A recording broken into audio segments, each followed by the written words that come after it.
Hello, everyone, and good morning. Thank you so much for tuning into the show. And I'm here to tell you that if you enjoy the show in any capacity at all, maybe I'm funny, maybe I have good guests, maybe, I don't know, sometimes I'm interesting, whatever. If there's anything that you like about this show, please hit that follow button, that subscribe button, wherever you're listening. If you're on YouTube, make sure you like the videos, you subscribe to the channel, you comment, and you share. I am tired of working menial jobs and would love to speed up the process of making some money on this goddamn thing. So please like, comment, subscribe, share, tell everyone about us wherever you listen to the show. Follow it. Makes a huge difference. Thank you guys. Enjoy the episode. What's up, everyone? Thank you all so much for tuning into the show today. I really only do these pretenses when something went wrong, and in pure Smoking Simian fashion, something did go wrong toward the end of our episode. The audio and the video kind of cut out during our conversation, which is fine. We were able to, it wasn't a huge deal. We were getting toward the end of our conversation anyway. I want to thank Sam for contacting me and wanting to put this thing together. Ever since my mental health episode a while ago, I've been wanting to get a professional on here, and he definitely is.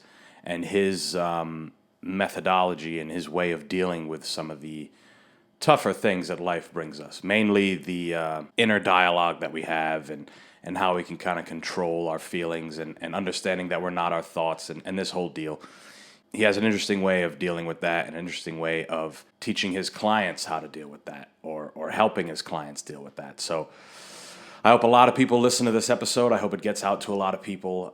Very informative, very different way of thinking, a way that some people may have never even thought would be possible. But I'm hoping that this episode opens some people's eyes and at the end of the day helps some people. So thank you guys and enjoy the episode. Boom. Mr. Sam Led, Yes, sir. my friend, thank you so much for reaching out and rescheduling and helping me put this together. And part of it's my fault, ladies and gentlemen. He's just been really polite in that respect. But it's a pleasure to be here, man. I love your podcast. I love what you're doing, and we got to see some of your stand up on the side. Yeah, eventually. Once I'm not scared.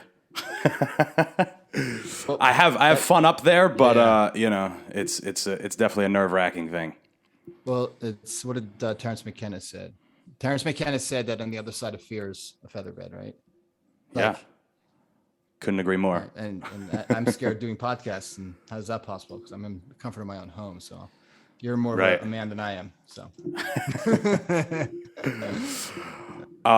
So I would rather you tell everybody what you do for work and why it's to me it is definitely an impactful career path and a way to live. So you go ahead and let everybody know what you do with your clients. Sure. I'm a transformational coach, and I'm actually putting the finishing touches on my first book called Fearless. And I also have a podcast called The Fearless Now. And there are a million gazillion coaches out there. I mean, everyone and their mother's a coach, just like everyone and their mother's a podcaster. Sure. But the understanding and the approach that I share is pretty revolutionary. And it's not a technique. It's not how to do things better as a human being or how to be more effective perform better as a corporate leader or whatever trade you're in. It has nothing to do with that. It has to do with tapping into what is already there, which is we have all the gifts, we have all the power within us. We're just not paying attention to it because we innocently have been conditioned to misuse the equipment. All of us, every single one of us. And when I came upon this understanding, it's called the three principles. And it's not some woo-woo kind of sanctimonious, California personal development nourish. It's actually been around for over 50 years. And there have been a lot of psychiatrists, neurologists, mental health professionals that have hung up their license and have been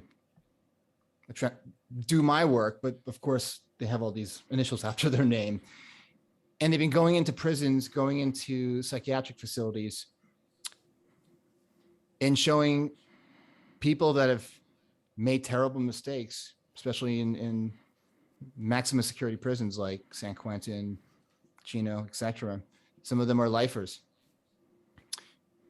And within a couple of sessions, these lifers have gone from hopelessness to misery to being freer, feeling freer, and seeing their freedom more so than the prison guards or when they were outside.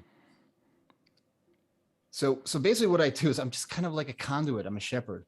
I'm kind of a catalyst, as one coach calls himself, Michael Neal, is that, I'm helping my clients kind of redirect them back to what they already know. Our essential nature, who we are underneath the noise of our conditioning, of all that thought and thinking, which we're misusing innocently because we haven't been taught the correct way, which there's nothing to teach. We just conditioning. It's how we're raised. Whatever Judeo-Christian household you grew up in America or wherever you are, our brain is a computer. It's a laptop computer. It's a smartphone, which has a built-in operating system that hasn't had a software update since the Paleolithic era. I mean, we're dealing with some really old equipment, and because of that, this brain that loves us, that wants to keep us safe, right? That keeps us safe from the saber-toothed tiger or the guy running after us with a knife or a gun. But the unfortunate thing, and what people don't really seem to believe, is that the brain can't distinguish between a saber-toothed tiger, unpaid bills, and having a bad performance evaluation at work. It can't. It doesn't know the difference between a performance evaluation and a ham sandwich, which we might think has E. coli in it because it's gone bad. And once we see that the brain very innocently is making all kinds of deductions in split-second moments, labeling, criticizing, compartmentalizing, doing all kinds of mental gymnastics very innocently because it loves you. The brain's going to be a brain. It's going to do what it's going to do. We can then step back from it and see, oh, wait a second. I am far more than the sum total of all my heavy, sped up, anxious, overwhelming thought and thinking. Because we all do that. And part of being human in that human experience is seeing that we are not our thoughts, but we have it wrong. We have it backwards.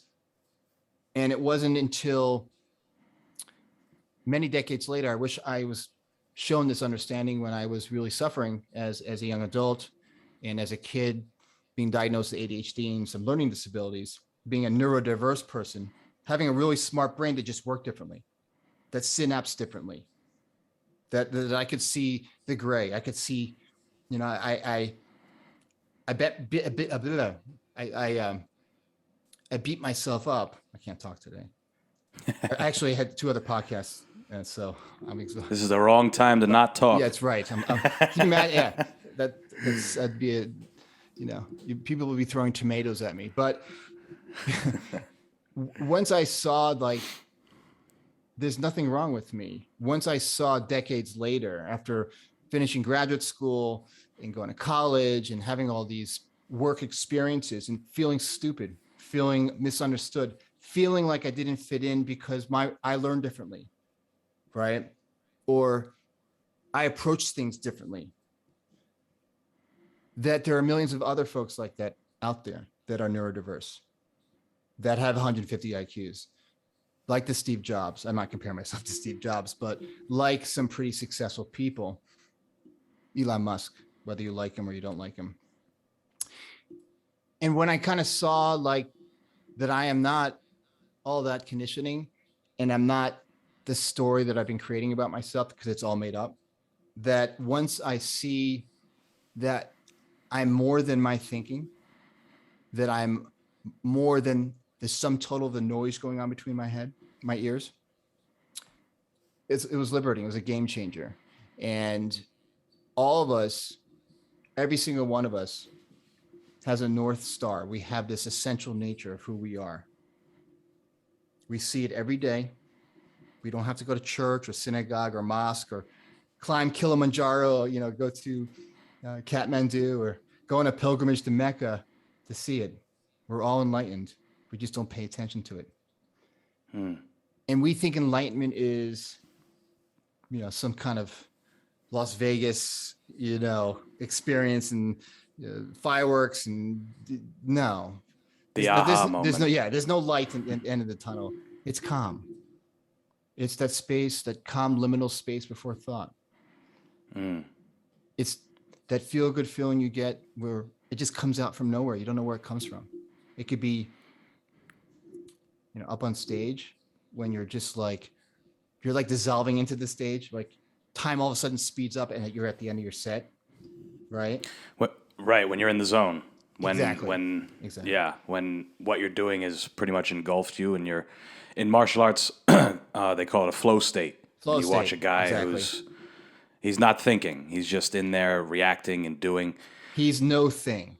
Yes, He's lost his ego. So the ego doesn't exist. And we think that ego is some kind of wizard pulling the strings, but the brain, because it's a myopic kind of has a myopic kind of operating system that doesn't see the forest from the trees, because its sole purpose is to keep you safe, but it's not your consciousness. So a lot of us have grown up in a society that the brain hasn't caught up with. Now, here, bear with me a second. Our brains have been engineered and designed for the caveman times. Like, because the brain's software, because how it operates is so old, our reptilian brain is so old, what does it do? It's stimulus response, stimulus response. It's primitive. So we're putting so much emphasis on how brilliant the brain is in some respects, but in many respects, it's stupid. Not like we're stupid, but how the brain responds to stimuli, especially when it misperceives the stimuli as dangerous. So think about 2021. We have pandemics, we have social media, we have taxes, we have online dating, we have, it's one big Las Vegas show, or Carnival Cruise Line cruise. It's not what the brain is set up to understand. sure. And when we can look at it that way, when we can see that when we're caught up, we're overwhelmed, we wake up in a bad mood, and the brain is trying to find a fall guy, trying to find something outside of us to blame, because that's what a brain does. It has to find something. It has to find some kind of object.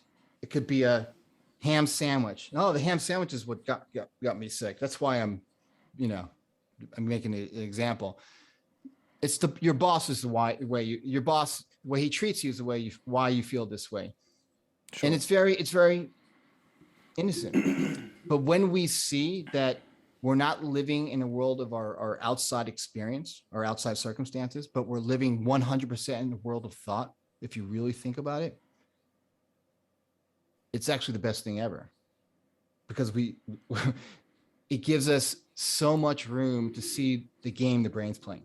I mean, the brain is the greatest screenwriter of all time. It's the greatest soap opera writer. That's why we have soap operas that have been going on for 50 plus years. I mean, my mother watches The Guiding Light. She's been watching it since I was a little kid.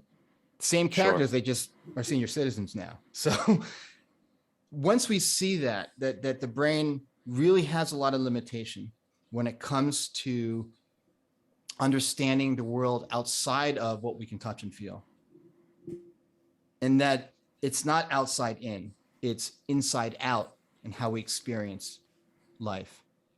And if we Right. can look at it that way, oh my God, things start to It's like open a up for us in ways that we've never seen before. And that's what happened to me. And that's what's happening to my clients. And that's really, it's unfortunate, because I wish they taught me this in school. I wish they shared this with everybody, because it would alleviate a lot of suffering in sure. many respects. Now I can understand why it's not taught, because it takes a huge level, a different level of understanding that many people aren't even willing to accept. Do you Now, know why? let's hear it. Because it's too simple. What Sure. does the brain like to do? It likes to run Complicated equations and things. algorithms and do all kinds of Yeah. synaptical stuff in the background. Because it's so simple, the brain likes to complicate everything because we intellectualize everything. So if I was speaking to a therapist and was sharing this understanding, and they look at me like, well, it's not that simple. Some of my patients have been sick for 30 years. I'm like, okay, but what if they're just one thought away from mental health? One thought.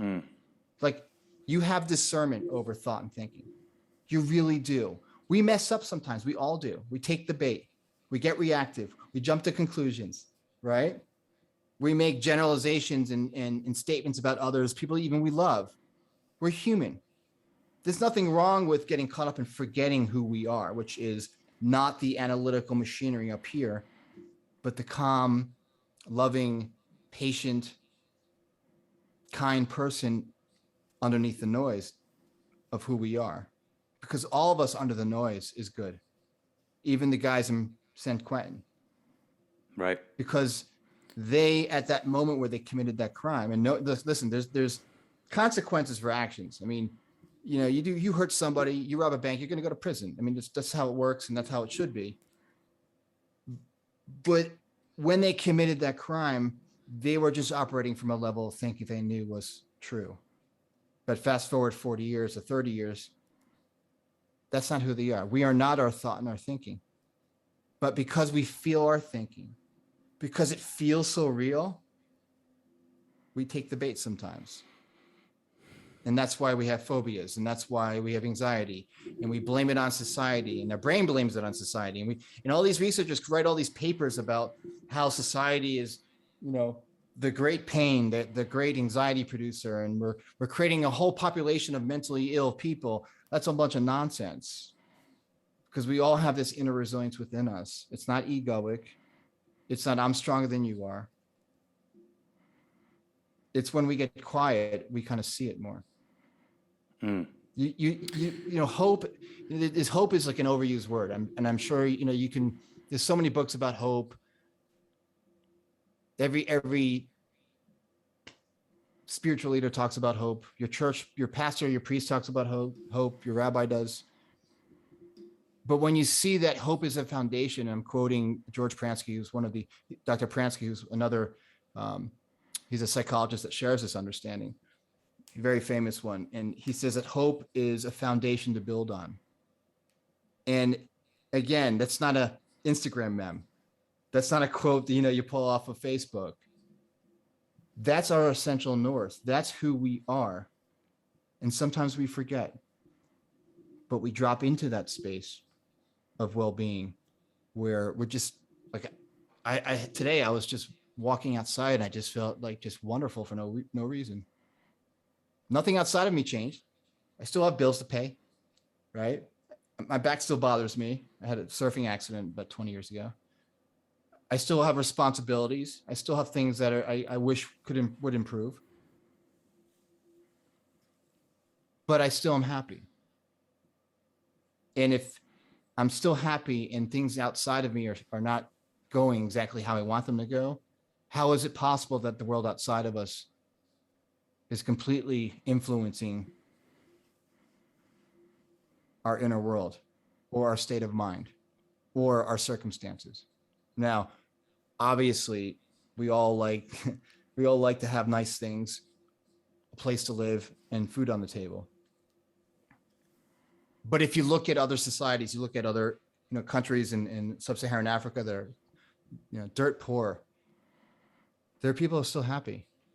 Families are still happy. People are laughing. They're playing soccer. They have nothing. But they're pointing to what I'm speaking of. They see it all the time. We see it all the time. We just don't pay attention to it enough.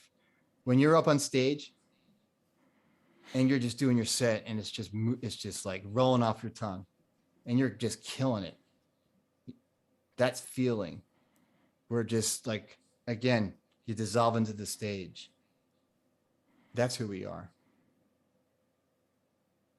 That's our essential nature.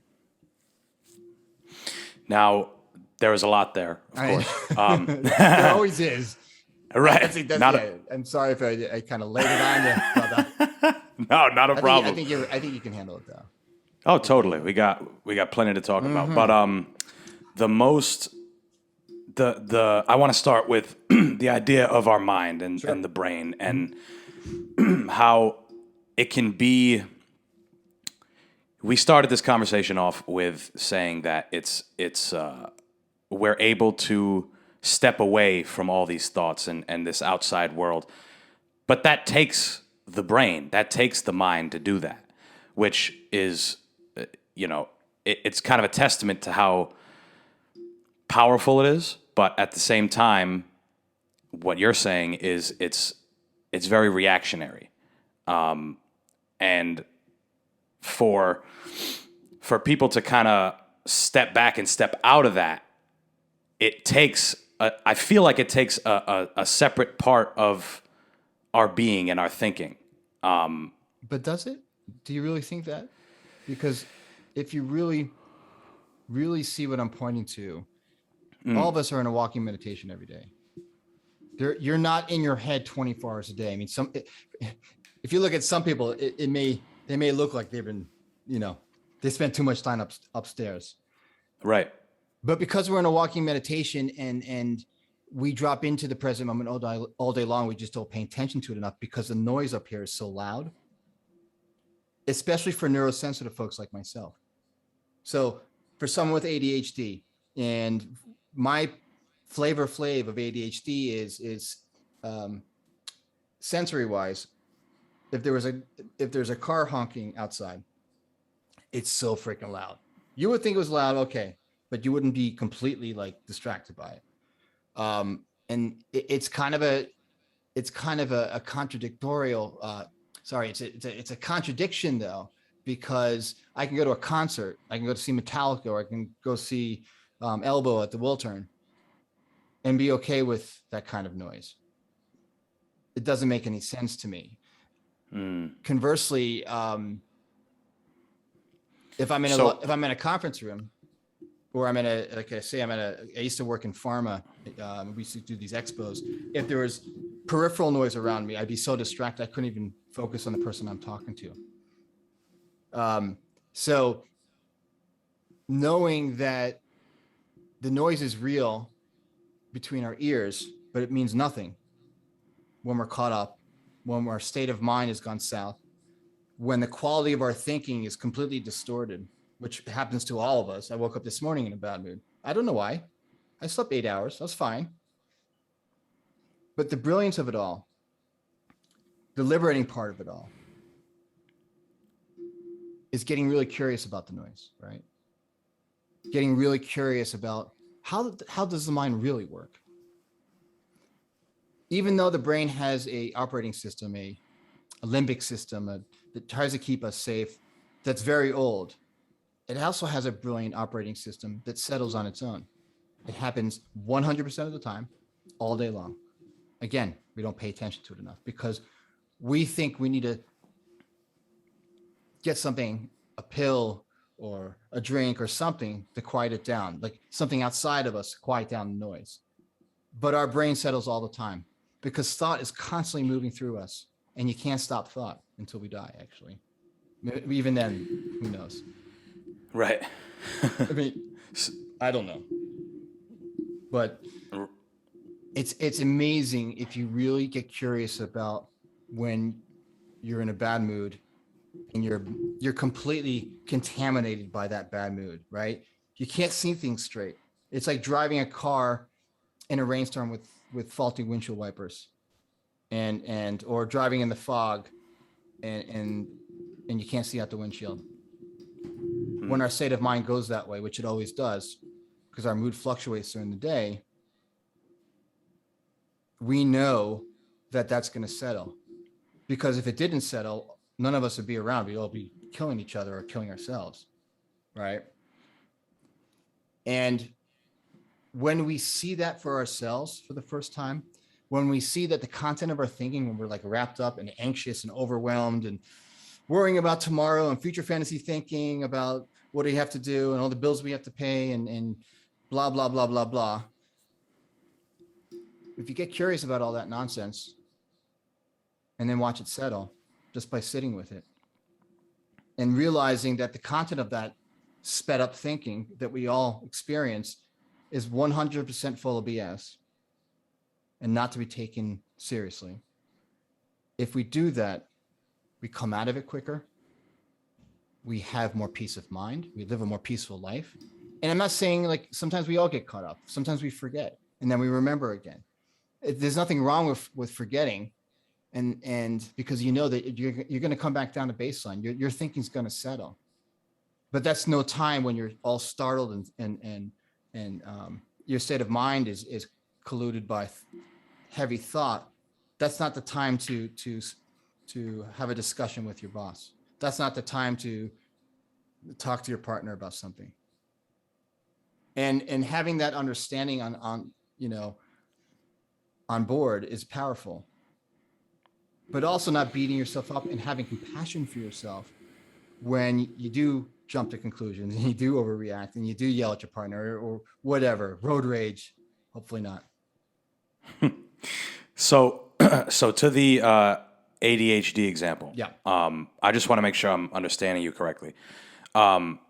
You were suggesting that the fact that the car horn is extremely loud, and it bothers you, is due to the idea that we've been conditioned that, okay, you have this sensory problem, but when you go to the Metallica concert, there's there's really no inhibitions. You're there and you're Taking it all good. in. You can remember nurse ADHD folks, we take in all the stimuli at once. It's not like we have disattention, which I have a problem with the attention deficit hyperactivity disorder. Like there's some kind of attention deficit. We're not attention deficit. We're just attention different. And I try to use, cognitive behavioral tools, stuff to kind of try to calm down when things are really loud outside of me, that like a car horn honking or someone talking that's distracting me. That's just really uncomfortable. None of that works. The more we focus on, the louder it gets. You can't stop thought. And just knowing you can't stop thought is actually pretty liberating, because all you ever need to do is be okay with it. It's not a big deal. Like, we are so scared of our experience. Like, for years, I was scared of that people would judge me when I would forget my keys and I was late to work, or like the other week I forgot my suitcase. But I was already at the airport. I'm like, oh shit! Thank God the suitcase. Yeah, you're a deal. I have I have a gold star on that. Yeah. I broke Guinness Book of World Records when it comes to forgetting stuff. Sure. But once I've made peace with that may happen sometimes, that if I lose my keys, I have a spare pair somewhere, right? But I don't beat myself up for it. Sometimes I'll forget. Sometimes I'll like completely lose them. Like, Sam, what the hell's wrong with you? Stupid. Mm-hmm. Right? But the greatest thing is have some self-compassion when that does happen. Whatever it is, whether it's ADHD or just being human, just the human experience of making mistakes. But for me, until I really kind of saw this understanding,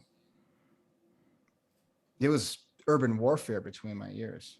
I mean, we're talking about Beirut, and it was just awful, because it would be really difficult to bounce back from my ADHD-ness, my humanness, as we call it, right? Because ADHDers are really sensitive. I've always focused as an ADHDer on what's wrong with me. I've been told by clinicians and well-meaning psychologists, they do mean well. I mean, most psychologists, neurologists, people that are medical practitioners or in the mental health field, there's some pretty amazing people out there. It's not their fault that they were taught how to treat someone backwards. Basically, the entire time I was shown what treatment I needed, or what kind of behavioral exercises I need to do to treat the symptoms of ADHD, until I started looking at what the gifts are of ADHD. I was lost in the desert. I mean, it's amazing when I look back at it, how I finished grad school and how I was able to make a living back then. But It the reason why yeah, is because we have this inner GPS. We have this intelligence behind the noise, underneath all this stuff going on in the brain, that guides us along this river of life. If we pay attention to it, it's intuition. It's this calm voice that I've been pointing to. We've been talking about, and you can't find it when you're trying to intellectualize where it is. Where is it? Where is it? It's in the closet. Right? I left my sure. intuition in the car. It's on the stage. It's all within you. And when we see that we all have that within us, when we get quiet, you don't need to meditate. If you like to meditate, then great. It happens to us all day long. The biggest thing that I think most people who have struggled with mental health and these different sorts of, for lack of a better term, disorders, it's definitely the interior dialogue. It's very much, it's also a lot easier for us to be negative. It almost takes no effort to be But it's negative. addicting. Right. It's It just is like very depression's addicting. addicting, just like Yeah. anxiety is addicting. We just don't notice the addictive processes going on, because what are we doing if we focus on the negative in our life over and over and over again? We see all the things that are going wrong. We still see how nobody likes us. You can't keep a relationship, whatever it is. We focus on the negative. We actually start to repattern the brain. We actually, without innocently, we begin to create new neural patterns, which is conditioning. The brain is a very plastic organ, neuroplastic organ. So it's kind of like going to the gym, right? And working out. You lift weight, you do bicep curls, whatever you do, and then you build muscle. Well, you can build a anxiety muscle too, and you can build a depression muscle too. And that's kind of what really is heartbreaking for me, to see people that are so smart, that are so capable clients. I'm like, some of these folks that are, because I work with folks in recovery too, um, so brilliant. You're like, how did this happen to you, man? Like, you're the man. You got it together. You're smart. You clean up well. You got a smile. Go put on a suit on and go make $1 million. Go write the next Pulitzer book. It's because we are taught the wrong way, innocently. When I say wrong way, it's that we're not taught that our inner world is completely on us. Like, it's all on us. We have discernment and choice. Thought is like, and I used this earlier today. It's like, have you ever been to like a Vegas hotel like the Bellagio or the MGM, and there's like that buffet that like is ridiculously large. I mean, it's open 24 hours a day. It's got like Right. 20 pieces of roast beef and 20 kinds of steak, and it's just overkill. Well, most of us, when we go to a buffet, unless we're stoned and we have the munchies, we're not going to get 20 pieces of prime rib and 20 pieces of chocolate cake and 20 pieces of broccoli. We have discernment. Same thing when it comes to thought. We have discernment over, we can pick and choose what thoughts we want to give life to. And sometimes we slip up. But what's wrong with that? It's just being We're human. human. We're Yeah. human. Life's a contact sport. As Sid Banks, who's one of the, he had this epiphany. He was this ninth grade Scottish welder from British Columbia. He's a Scottish welder from British Columbia, which is, I can't figure out. I think so he, his life was focused on how insecure he was about himself and how he wasn't as successful as his peers or his family members. And he was just unhappy. and he got divorced, and ninth grade education. And then one day he had this epiphany.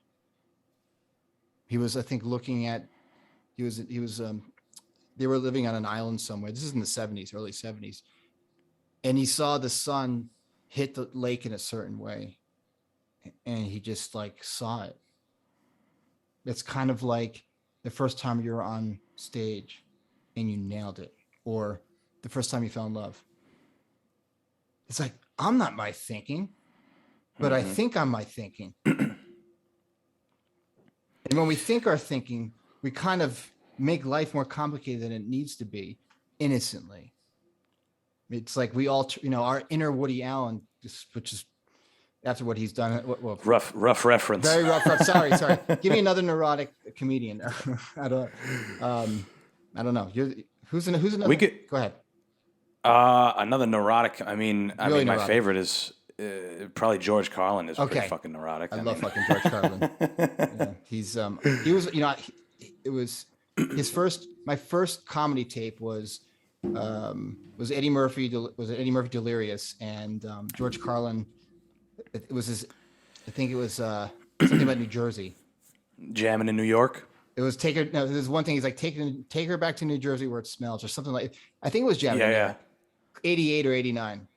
Yep. And George Carlin. You right? Okay. Yeah, no, I'm dying. I'm sorry. Okay. Yeah. I'll just note down one just in case and just hit. Yeah. George Carlin actually, we all practice these principles. We just obviously we don't pay attention to it, just like we don't pay attention because we know that gravity is going to not just disappear one day, right? We're pretty sure that the sun's going to come up tomorrow, and we're pretty sure that we don't have to think about our breathing. Like respiration is an automatic process. So these principles of mind, thought, and consciousness are always moving and shaken within us. There's nothing new about any of this. This is just how the system works. This is not like a protocol or a method or a modality or anything like that. This is how the mind and our conscious self works. And listen, I'm the biggest critic. And when I first started learning about this, I drove my beloved girlfriend crazy because she would drag me to these seminars and I'd be like, what the hell are these guys talking about? And to this day, I don't know what they're talking about. But what happened to me when just listening to kind of understand or not to understand is I settled. My thinking, my judgments about them speaking gobbledygook settled, and I just felt good for no reason. It's like when I'm on a podcast and like yesterday I was on a podcast and went 2 hours. Never met this person. They have a pretty cool podcast. It's called The Neurodivergent Nurse, and she's got a pretty big following. She's a very successful nurse. I think she works in critical care somewhere in Tennessee somewhere, and she has ADHD. And that 2 hours went by like holy cow! Like, where'd it go? Oh, disappeared. Right. Like a magic trick. But when we slow down to the speed of life, there's so much to see when we're not in our heads about it. Sure. Now, something that I talk about on here, Yep. and something that we've kind of alluded to this whole time is the idea of conditioning. And many people get wrapped up in we have to live a certain way. There's some, for whatever reason, it's the people we grew up with, our parents. They all have this idea of how you're supposed to live. Now, for me, the artistry and the people that I'm attracted to are people who go against that. People who went outside that thinking. People who don't fit the mold. That's why we've been talking about. Right. Thank you. Now we've been talking about comedy. One of my favorite comedians right now. I don't know if you've heard him, but his name is Tim Dillon. Yes. And he's hilarious. But I heard him. Was he on Rogan? I think he was on Rogan. He was on Rogan a couple times. Yeah. He's been in the news. I mean, he says some pretty crazy shit, but he's funny. Yeah. And he doesn't fit the mold of, he is, and he's talked about it before. He is an incredibly raunchy, overweight, kind of loudmouthed Long Island guy who you would never in a million years, and I had been following for a year before I found this out. Never in a million years you would think he was gay. He's gay. He is Well, gay. my Yeah, gaydar is really off. See, that's another judgment. yeah. He's But him. Wait. He's gay for real? he is. He's legitimately gay. Yeah, Good for him. You know. he talks about it all the time on the show, and it's part of the show. It's like he'll say something about sucking a dick or something, Yeah. and then he's like, my audience definitely gets uncomfortable when I remind them that I'm gay. But but that guy, like when I heard that, it's like, holy shit! I would have never thought that, and it obviously didn't change any of my views about him. He's still hilarious, and I went to go see him, but just he talks about it as well. It's like the idea of people want you to live this certain way, like, and he broke that kind of mold, and that's that kind of thinking comes from a different level of understanding. It's and I love what you said there because that's a perfect example that we think that to get that level of understanding, we got to do stuff, right? Sure. We got to have stuff happen to us, like, right? We got to have like battle scars, you know. We got to, Go through some rough experience right? and then Like, come out on Che, the other end. Be like Che and ride your motorcycle through South America. Was that what he did? On the 7th, Who? 60s? Che Guevara. Who's the guy? Oh, right. Rode his motorcycle. Like, you don't need to be Che. You don't need to go to Burning Man. Sure. You don't need some crazy experience. No, you don't need to do ayahuasca in the rain somewhere in South America, in Chile or whatever. And you don't necessarily have to have something bad happen to you, because our essential nature, my friend, who we are, is quiet, is well-being, is resilient. It's in us already. It's in us already. And we don't pay attention to it enough because, again, the brain's a powerful motherfucker. The brain is gonna do all kinds of gymnastics to pay attention to me. You're in danger, right? Red light, green light, red light, green light. It's like that. Once we see the game the brain is playing, not because the brain wants to sabotage all of us or it loves us, it doesn't know better. It's going to bounce around, do stuff, come to quick conclusions and generalizations. That's what a brain does. It's like you go to a butcher to get meat. That's what a butcher does, right? You go to the post office to mail. That's what a post office does. A brain takes in stimuli, and it's a brilliant machine that it's like, but again, it's like a TRS-80 or like an old, a Commodore 64 computer, like 64, that has a tape drive. Really, that's what kind of equipment we're dealing with. But it's still brilliant. And in a split second, it can spew out all kinds of presumptions and, future fantasy predictions about what's going to happen to us next week. Be careful. I mean, our brain thinks it's a fortune teller too, which is even crazier. And I had someone say, so there are people that are clairvoyant and, can see the future. I say, really? That happened to me the other day. Like I kind of thought something and then it happened. Right. Yeah. It's completely coincidental because our brain is just a machine. Now you could, when you drop out of your thinking into the present moment, when you're at your best, you're present. Those things could happen, synchronicities and that kind of thing. And it happens to a lot of us. Again, we choose not to pay attention to it because we're more worried about the bill we have to pay next month. Can you imagine, my friend, if you went out on stage, right? And the noise or the chatter was not there, significantly muted, you would have the best set of your life. If everything was neutral, everything, the crowd, the whole shebang is neutral.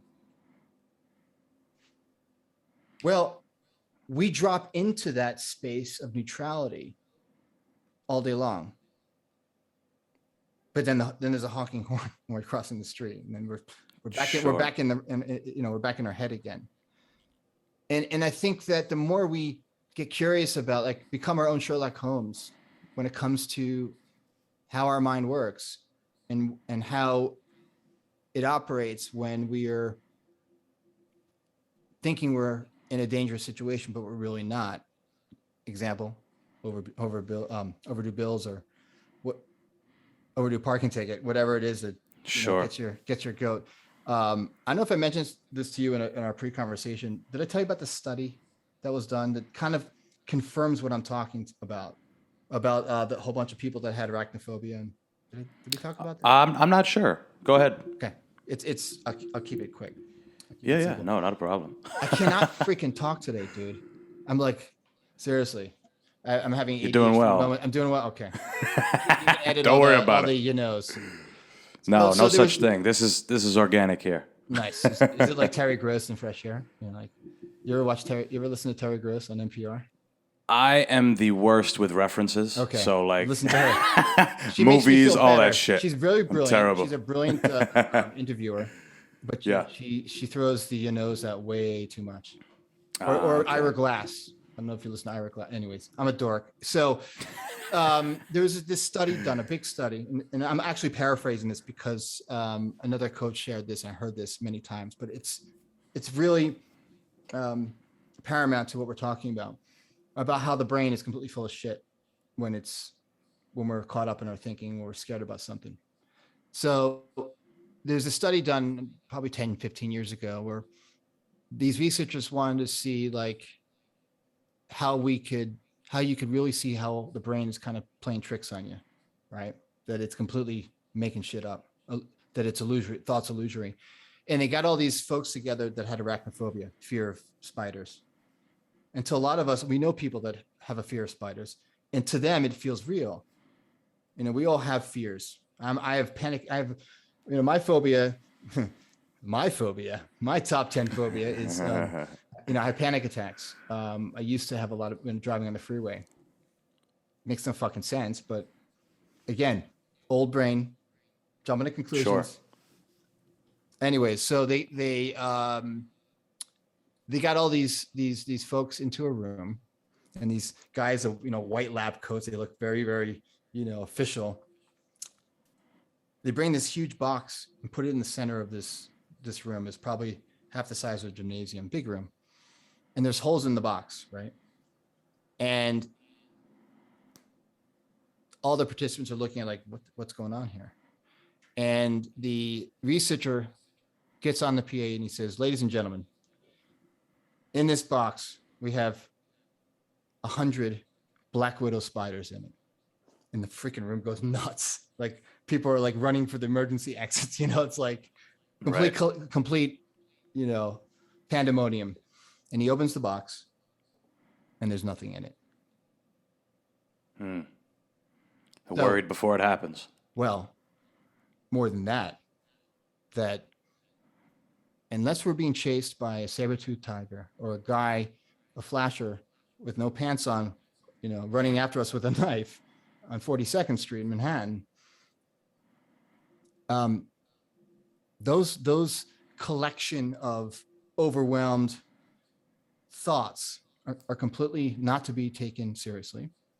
And all it's telling us, it's kind of like the check engine light in our car, or when we're driving in the desert, we need our radiator's overheating. We just got to pull over to the side of the road so it calms down, it cools down. The same thing with when our thinking goes sideways, which it will. It happens to the best of us.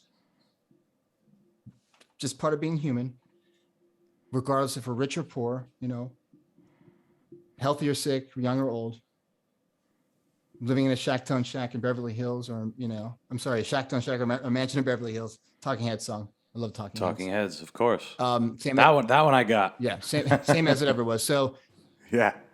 Once you see like, you don't have to take it seriously. You don't have to take the bait, but you're also in no condition to make decisions or to answer somebody who's coming at you when you're caught up to begin with. And the quality of your thinking has just gone sideways for no reason. Maybe you didn't get enough sleep, but then we blame the traffic on the guy who's driving too fast and then he cuts us off and we go nuclear on him. No, we just didn't get enough sleep and we're in a bad mood. Because conversely, I don't know if you've done this. When you're having the best day of your life, you know, you met a girl, you're in love, you know, you're just like amazing. All this dopamine's flowing through you. And then you're on the freeway, sorry, the interstate where you're from. And then someone cuts you off. It's like, okay, let him do it. But Not a problem conversely, at all. right, you get fired from your job and your brain's trying to find a fall guy for why you feel like shit. Oh, it's your boss. He was an asshole. You deserve to be fired. And this guy that cut you off is further confirmation that you should be angry or whatever. So Right.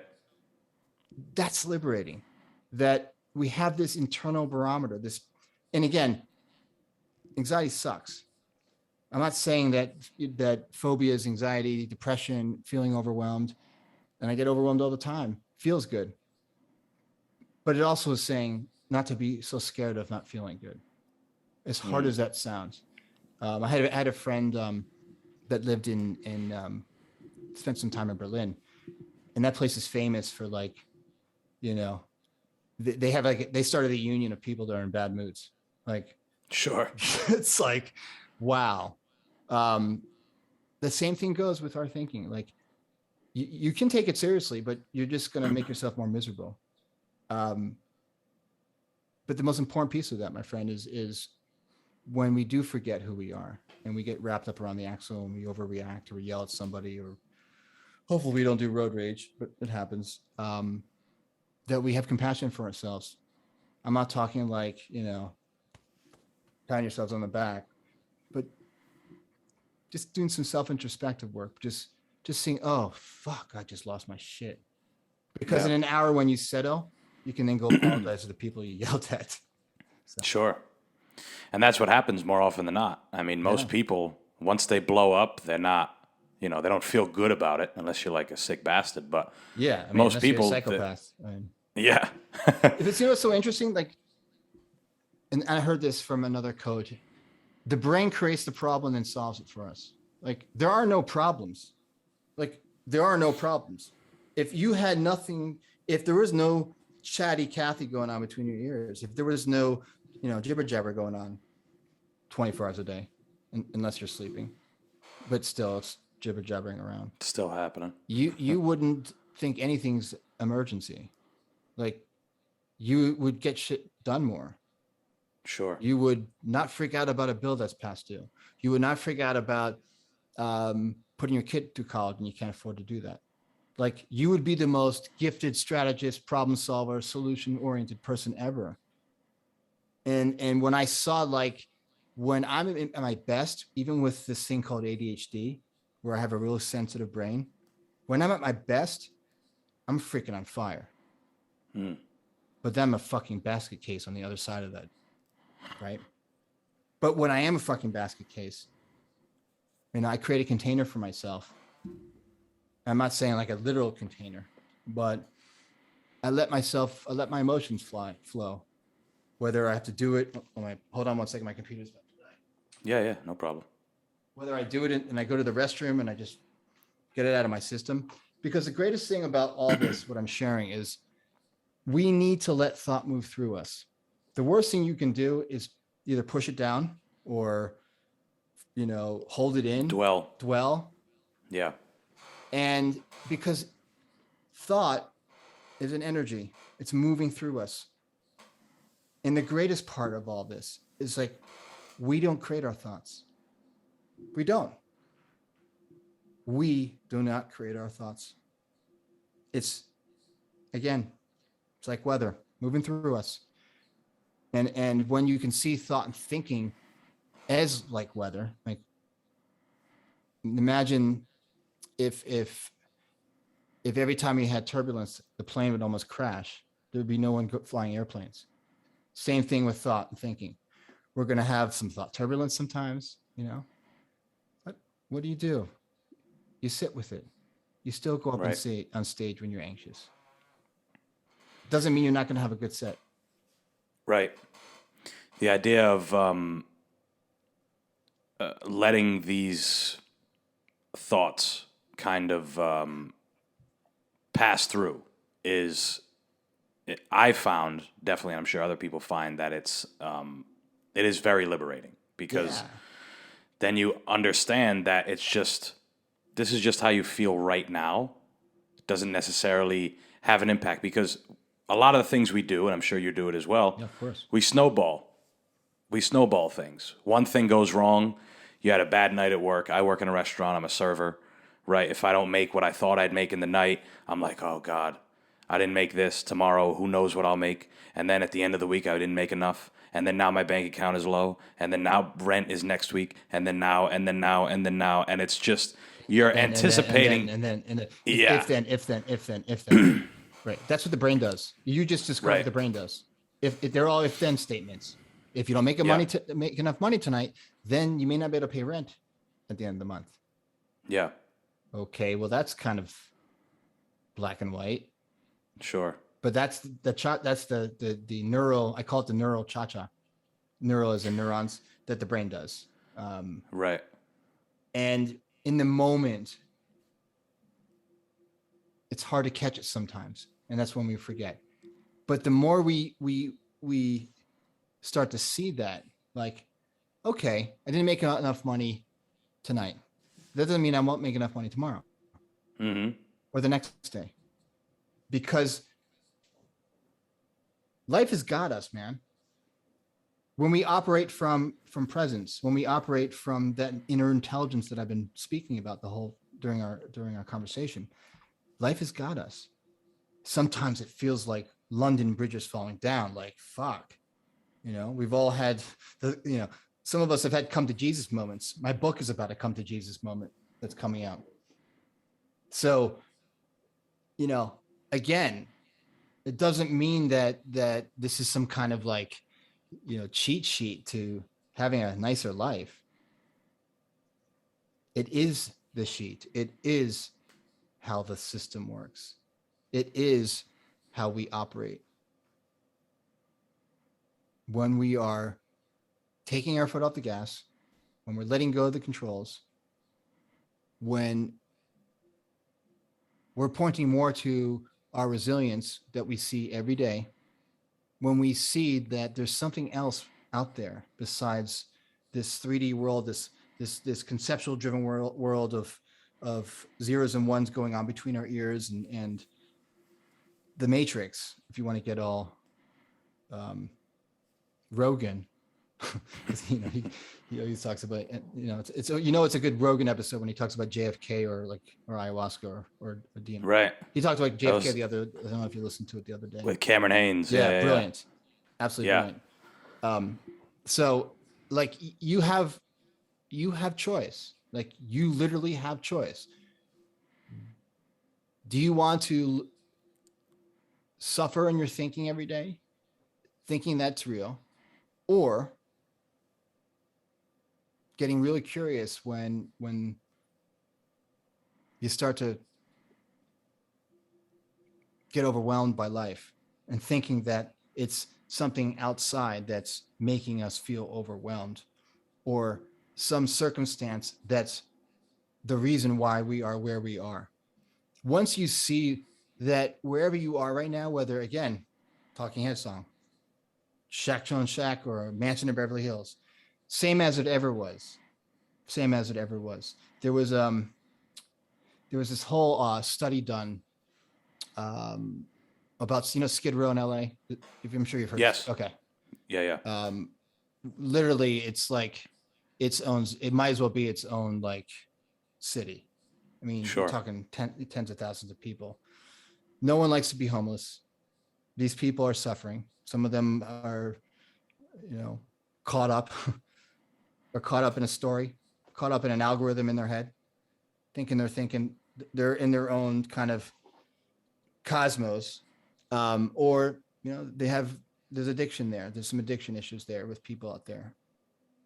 Basically, that's the population. But the article is about that there's such humanity there. There's such humanness there. It's like you can feel like how people, even though, listen, no one likes to be homeless. It's not ideal to not have a home or to not have enough money to buy food. It sucks, right? That's common sense. But there's a sense of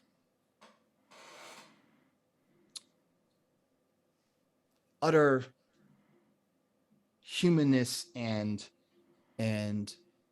happiness in that space of other misery. Like, and they were Sure. interviewing, some of the homeless folks, and then some of the folks that, run the shelters downtown and on Skid Row downtown. And there are plenty of people that are happy. Now, someone could say, well, they're happy right now, but when they're off the camera, they're probably miserable. Well, that's the brain kind of predicting and judging, doing all that stuff. And how do we Right. know? But if someone can find well-being and contentment and calm on Skid Row, or in a village in sub-Saharan Africa where people are starving, and they still find time to play soccer or laugh or show love for each other, then we can do it in our Shacktown Shack or mansion in Beverly Hills. I mean, I think that's like, we just got to see it more and get curious about more. And again, if it seems complicated, or it seems like, oh yeah, that's too simplistic. Well, guess what? It's too simplistic because it is simple. Have you ever watched what is it? Soft White Underbelly? No, is it on Netflix? I'm gonna look it up right here. It it's on Netflix, YouTube actually. It's on soft YouTube. white, soft white underbelly. Yeah, yeah, Write it yeah. down. It's a series of a gentleman who has a history in photography and media, Mm-hmm. and he goes to Skid Row, Mm-hmm. and he gets all different walks of life: homeless people, pimps, drug addicts. He's had, what was it?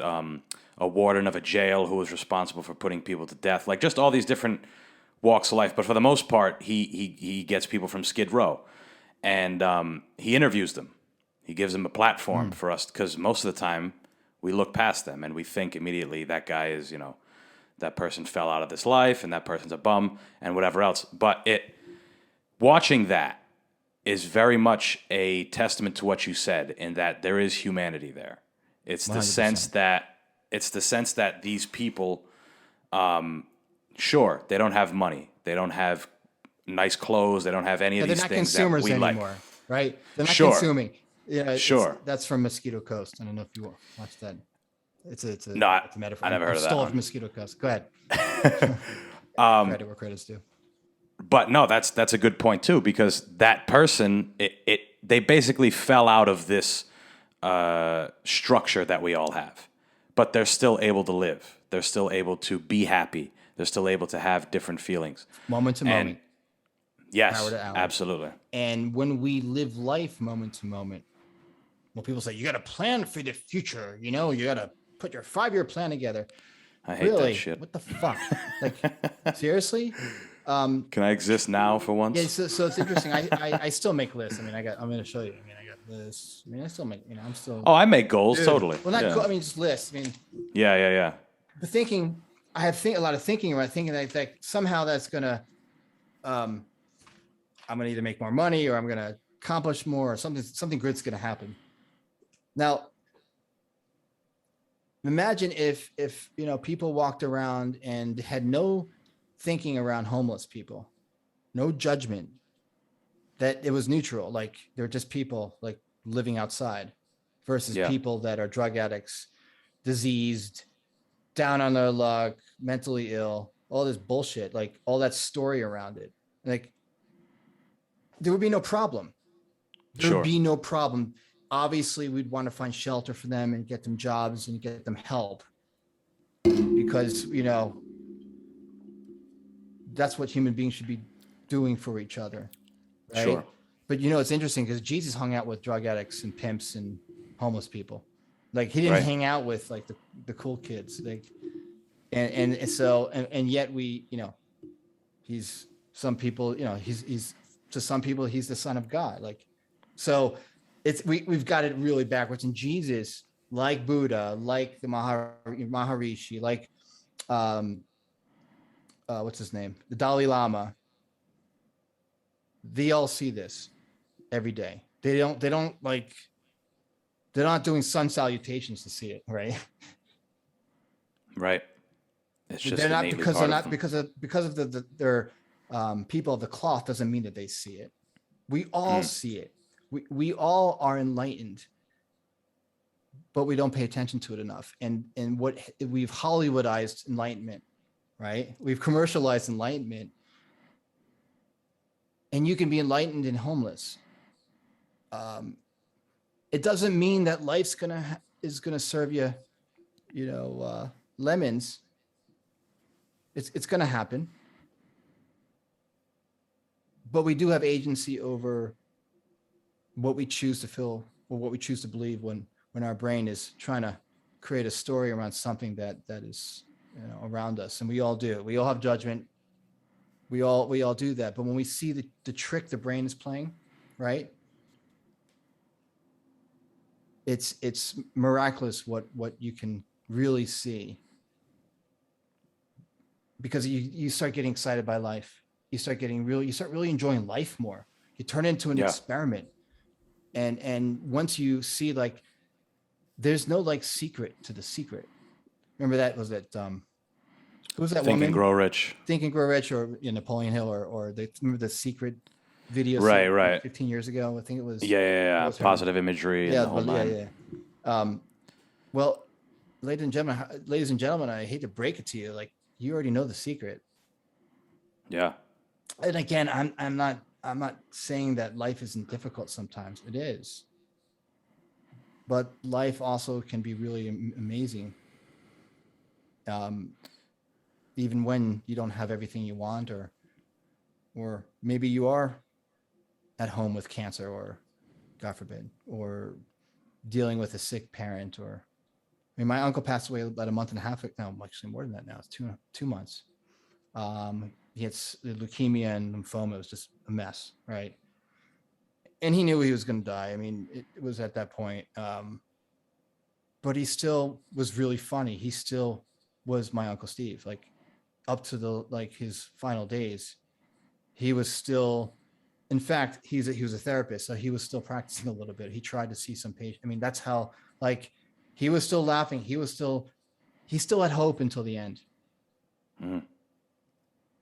And sometimes we need to get hopeless in order to find our hope again. And because when we become hopeless, we really let go of the controls even more. We kind of surrender to what I'm pointing to that calm, to that presence. So whether you're hopeful or hopeless, it's all good, as long as you don't take that hopelessness and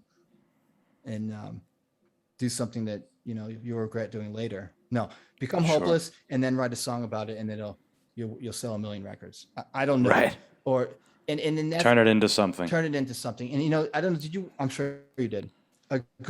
Another great example in the comedic world.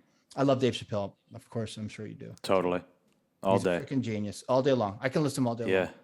Yeah. His last show, his show was pulled off of Netflix, wasn't it? They yanked it off, which is ridiculous. So actually, the exact opposite. So they really? there was some standouts at Netflix, some or walkouts, I should say, some protesting, and they actually fired those people. They morons. Like, get over yourself, dude. Go to work. Punch in. Right.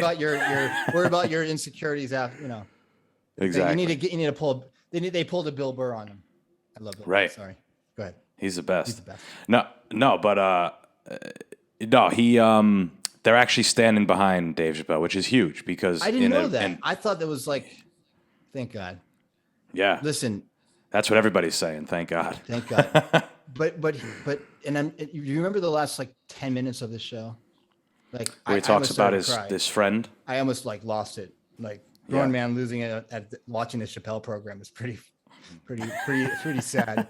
I'm pretty much of a pussy move, right? You're sitting there, Dave Chappelle, it's like, and he goes all soft on you. And do you remember what he said? Like, the thesis of what he said at the conclusion of his show about we're all fucking just having a human experience, man. Right. We're all human. Like, get over your shit. Get over yourself. Like.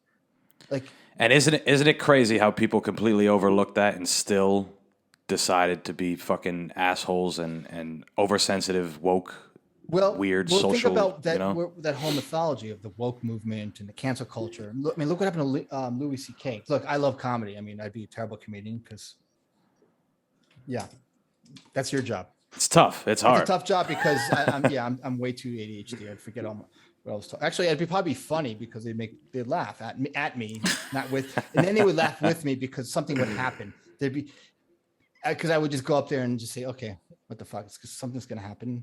I'm not gonna plan and see what happens. I mean, I'm kind of Yeah. funny looking, so it's easy. But the woke that whole mythology is not really based on anything but a lot of insecure thinking.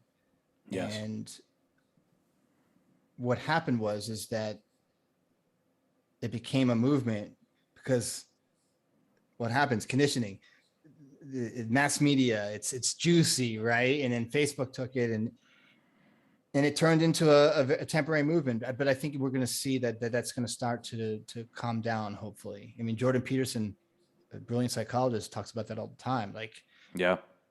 but what Dave Chappelle pointed to is exactly what I'm pointing to. Like, you just be human. It's good, bad, and ugly. Yeah, some of us are different. Some of us are black, some of us are purple, some of us are Puerto Rican, some of us are Jewish, some of us are Mexican, some of us think we're are transsexuals, transvestite, whatever it is, whatever you Yeah. are, but we're all the fucking same motherfucker. Excuse my French. Am I allowed to say that? We speak French on here, so don't worry about it. And other tongues in Creole too. Yeah. We all are that same motherfucker. Like Lenny Bruce was the first to go. mythologize it. Yeah. And Henny Youngman before. I mean, so like who are we? We're all the same underneath our thinking. Yeah, we may look in the 3D world. We may look differently. I mean, we might come from different socioeconomic backgrounds, and we may have different sexual preferences, and we may pray to different forms of the same higher power. But essentially, we are the same motherfucker. I mean, and I think that's what broke through this. It's what it was like. It was like, and again, this is terrible, but there might be some material in here you could use. It was like woke McCarthyism, right? Sure. Remember the McCarthy era? Like it was that extreme. Like cancel culture was like almost like McCarthyism. Like people lost their jobs. They were in Hollywood because they thought they were communists. They were blacklisted, right? Well, look what happened to Louis C.K. He was accused of something that happened 20 years ago. He's actually coming back. They're supposedly putting a special on Hulu. Supposedly. Hulu? All right. Yeah. I've lost track. Hulu and there's so many. There's so many of them. Right. As we start to close this out, I wanted to play something for you. Nice. A small clip. Are you? And it's great that we're talking about comedy. Are you familiar with Bill Hicks? The Bill Hicks, the famous Bill Hicks, the comedian. Yeah. Bill Hicks. Wait, Bill Hicks was the guy. He died a couple years ago, right? No, he died. He died in like '94. He was like 32 years old. He was from. He had glasses. He was really he was crazy. Like he's a goat. He's one of the greatest. Was he kind of like the what's his name? The who is that really dry comedian from the '80s, curly hair? You're thinking of Wright? You're thinking of Wright? Is he like Stephen Wright? Kind of? No, complete opposite, actually. I'm scared. I'm sure when I hear it, I'll be like, holy shit. Okay. So this is a clip, and it's pretty short, and it's titled "It's Just a Ride," and I'll just let it play, and I think you're gonna enjoy it. So let's wait for this 15-second ad.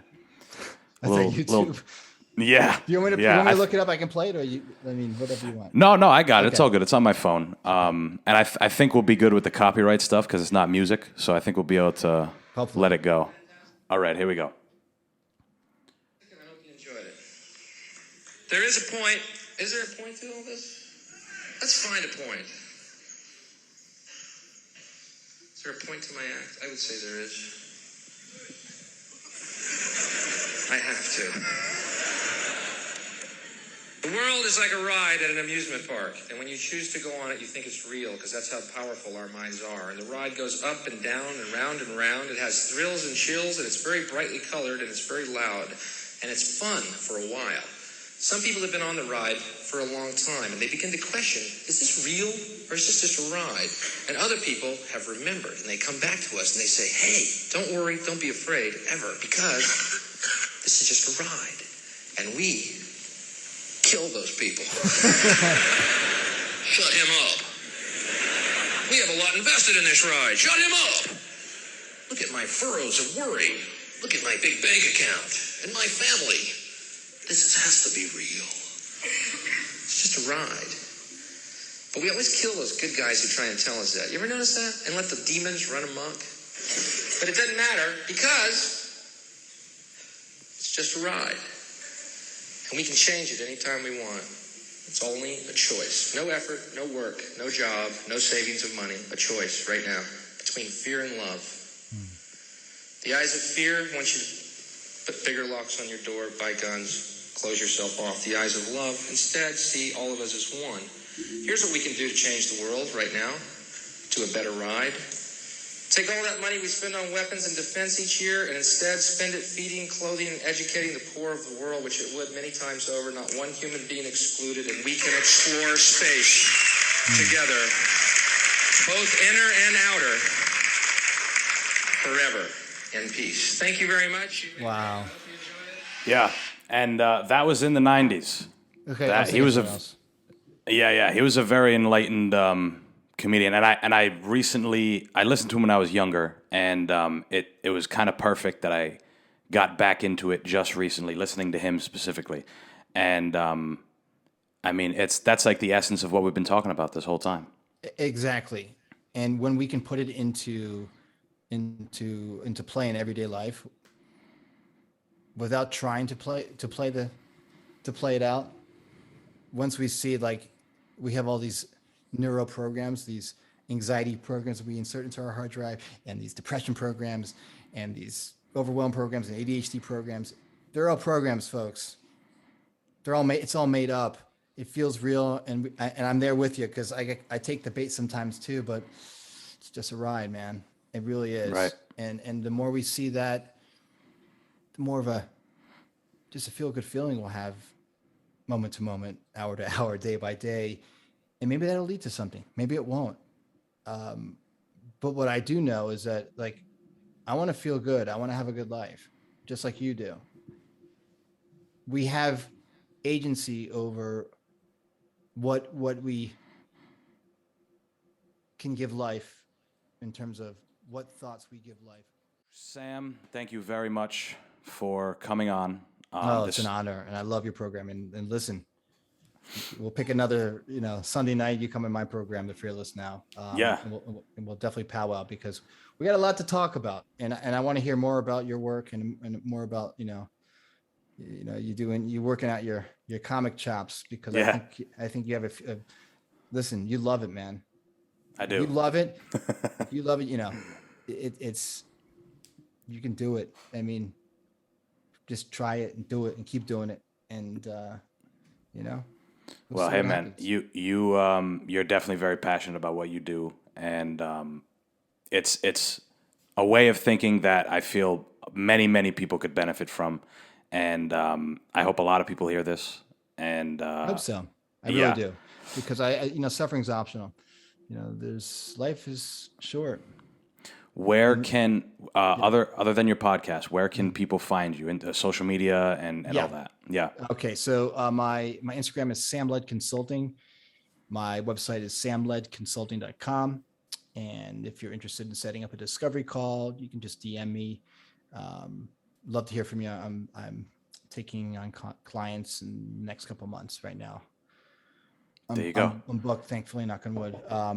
And my podcast is The Fearless Now, and it's on Apple and Spotify and all that. But I've had the best time. Yeah. Despite my it's fun. ADHD moments. Yeah. If at anything, it's fun, and we're hoping to make some money off it one day. Hey, that's right. Yeah. Let's make an album and make $1 million together, man. Right. Or a comic album, whatever comes first. All right, guys. Thank you so much for listening. I'll be back with you guys on Monday. Make sure you Hit the links in the bio, subscribe, do the whole nine. And thank you guys. Thank you, Sam.